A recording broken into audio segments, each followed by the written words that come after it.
নমস্কার, সুপ্রভাত। কেমন আছেন সবাই? আশা করি প্রত্যেকে ভালো আছেন। আজকে মঙ্গলবার 3 ডিসেম্বর 2024। আমরা দেখে নেব ইতিহাসে 3 ডিসেম্বর দিনটির তাৎপর্য।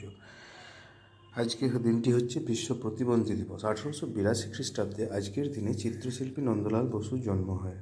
1884 খ্রিস্টাব্দে আজকের দিনে বিশিষ্ট দার্শনিক ও রাজনীতিবিদ তথা ভারতের প্রথম রাষ্ট্রপতি ডক্টর রাজেন্দ্র প্রসাদের জন্ম।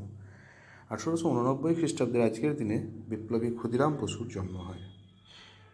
1956 খ্রিস্টাব্দে 3 ডিসেম্বর সাহিত্যিক মানিক বন্দ্যোপাধ্যায়ের মৃত্যু হয়। 1967 খ্রিস্টাব্দে আজকের দিনে দক্ষিণ আফ্রিকার কেপ টাউনে ডক্টর ক্রিশ্চিয়ান বার্নার্ড প্রথমবারের মতো মানবদেহে হৃৎপিণ্ড প্রতিস্থাপন করেন। 1979 খ্রিস্টাব্দে আজকের দিনে হকির জাদুঘর ধ্যানচাঁদের মৃত্যু। 1982 খ্রিস্টাব্দে আজকের দিনে কবি বিষ্ণুদের মৃত্যু হয়। 1983 খ্রিস্টাব্দে 3 ডিসেম্বর বাংলা ভাষার প্রথম ছোটদের অভিধান প্রকাশ করে বাংলা একাডেমি। 1984 খ্রিস্টাব্দে আজকের দিনে ভোপালে গ্যাস দুর্ঘটনায় কমপক্ষে 2,500 মানুষ প্রাণ হারান।